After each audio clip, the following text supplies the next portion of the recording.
డిన్నర్లో వీటిని తీసుకుంటే షుగర్ వస్తుందట. మరి ఆ ఆహార పదార్థాలేంటో తెలుసుకుందాం. రాత్రి చేసే డిన్నర్లో మనం చేసే కొన్ని పొరపాట్ల వలన రక్తంలో చక్కెర స్థాయిలు పెరిగి నిద్రలేమి సమస్య వస్తుంది. నిజానికి మనం రాత్రి ఎలాంటి ఫుడ్ తీసుకోవాలి, ఏ సమయంలో తీసుకోవాలి అనే దానిపైనే రాత్రిపూట రక్తంలో చక్కెర స్థాయిలు నిర్ణయించబడతాయి.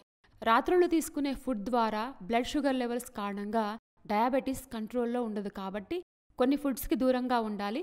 మరి అవేంటో తెలుసుకుందాం. పండ్లు ఆరోగ్యానికి మంచిదే, కానీ రాత్రులు తినకపోవడమే మంచిది. వీటిని ఉదయం, మధ్యాహ్నం భోజనానికి ముందు తీసుకోవాలి. రాత్రిపూట పండ్లు తీసుకుంటే రక్తంలో చక్కెర స్థాయిలు పెరుగుతాయి. ఇది నిద్రపై కూడా తీవ్ర ప్రభావాన్ని చూపిస్తుంది.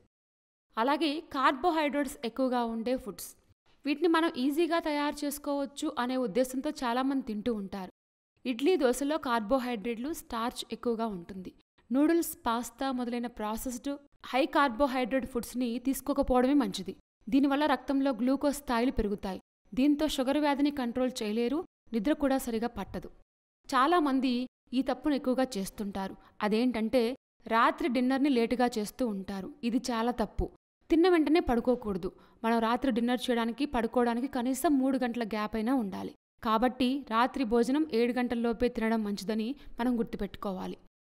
ఇక డిన్నర్లో ఏ ఫుడ్ తీసుకోవాలి అనే దాని గురించి ఒక్కొక్కరి శరీరతత్వం, వారి ఆరోగ్య పరిస్థితులను బట్టి ఉంటుంది.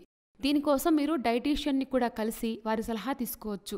వారు సూచించే ఫుడ్స్ని మీ డిన్నర్లో యాడ్ చేసుకోండి. డిన్నర్ చేశాక కనీసం ఓ పావు గంటైనా వాకింగ్ చేయడం చాలా మంచిది. షుగర్ని కంట్రోల్లో పెట్టుకోవాలంటే డిన్నర్లో ఏ ఆహార పదార్థాలు తీసుకోకూడదో తెలుసుకున్నాం కదా. ఇలాంటి మరిన్ని విశేషాల కోసం మా ఛానల్ సబ్స్క్రైబ్ చేసుకోండి.